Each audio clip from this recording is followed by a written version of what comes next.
बार एक पंडित और उसकी पत्नी गांव में रहते थे। वे एक छोटे से घर में एक नदी के किनारे रहते थे। वे बेहद गरीब थे और जीवन यापन करने के लिए बहुत संघर्ष करते थे। पंडित अपनी पत्नी को कई सुख भोग देकर खुश करना चाहता था। एक दिन पंडित झील के पास बैठा था, जबकि उसकी पत्नी रसोई में काम कर रही थी। पंडित शांतिपूर्ण दोपहर में कुछ प्रार्थनाएं कर रहा था। जब उसने अपनी आंखें खोली तो देखा कि झील पर एक सुंदर सुनहरा हंस उसकी ओर आ रहा है। हंस के पास कई चमकीले सुनहरे पंख थे जो बहुत सुंदर थे। हंस नदी के किनारे चला गया और पंडित का अभिवादन किया। हे पंडित, मैंने देखा है कि तुम और तुम्हारी पत्नी बहुत कठिन जीवन जीते हो। मैं आप जैसे अच्छे लोगों की मदद करना चाहता हूँ। तुम बहुत दयालु हो मेरे दोस्त। भगवान ने मेरी प्रार्थना सुन ली। तुम्हारे पंख कितने सुंदर हैं। क्या वे असली सोने से बने हैं? जी, ये असली सोने के हैं। मैं आपको एक एक करके अपने सुनहरे पंख देकर मदद करना चाहता हूँ और आप उन्हें बेच सकते हैं। इसके जरिए जुटाए गए पैसों से आप लोग आसानी से आराम से रह सकते हैं।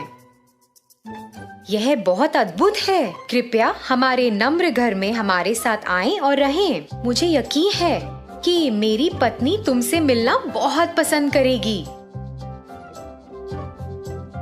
पंडित हंस को घर ले गया और अपनी पत्नी को दिखाया। उसकी पत्नी हैरान थी और अपने जीवन में कुछ सुख भोग पाकर बहुत खुश थी। पत्नी ने तुरंत पूछा, क्या आप हमें अभी एक पंख दे सकते हैं ताकि हम इसे देख सकें और इसे धारण कर सकें? हंस ने एक पंख निकाला और उसे पंडित की पत्नी को दे दिया। फिर उसने उसे कहा कि वह एक बार में एक से अधिक ना ले, क्योंकि यह सही नहीं होगा। हंस पंडित और उसकी पत्नी के साथ रहने लगा। हर दिन उसने उन्हें एक पंख दिया और इस परेशानी के समय में बहुत मदद की। हंस चारों ओर उड़ता और उसे ऐसे देखना तो एक हंसी नजारा था। पंडित और उसकी पत्नी बहुत खुश थे और उन्होंने पैसे के लिए पंख बेचना शुरू कर दिया था। एक सुनहरे पंख ने उन्हें पर्याप्त पैसा दिया। पंडित अक्सर अपनी पत्नी को याद दिलाता था कि वे इस उपहार को पाकर बहुत भाग्यशाली हैं और उन्हें इसका दुरुपयोग कभी नहीं करना चाहिए। कई दिन बीत गए और एक दिन पंडित पंख बेचने के लिए बाजार गया। पत्नी घर में खाना बना रही थी, जबकि स्वर्ण हंस कोने में सोया हुआ था। अचानक पंडित की पत्नी को एक विचार आया। यह हंस हमारे साथ कब तक ऐसे रहेगा?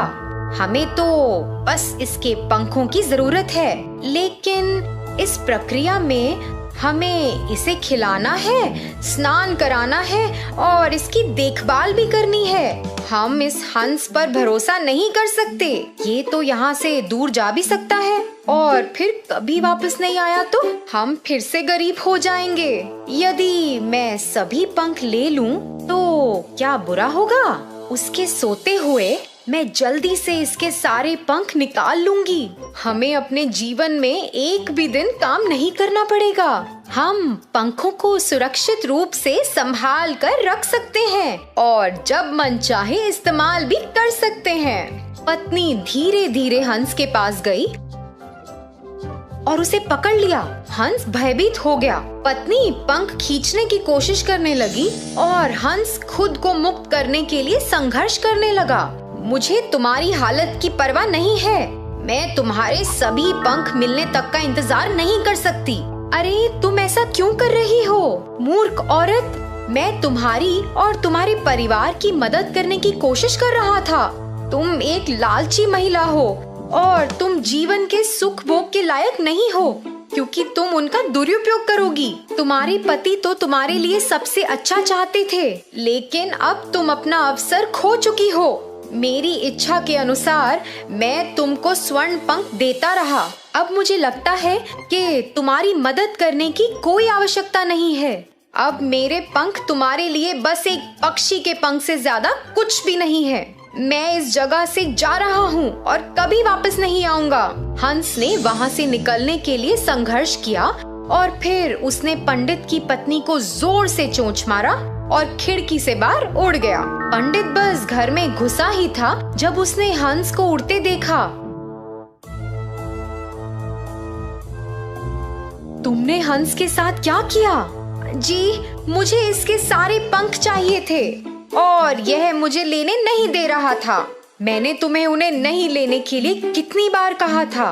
तुमने सब कुछ बर्बाद कर दिया है और अब हम बाकी के जीवन जीने के लिए फिर से गरीब होंगे। तो बच्चों, इस कहानी से हमें क्या सीख मिली? अतिरिक्त लालच से कुछ भी हासिल नहीं होता। धन्यवाद।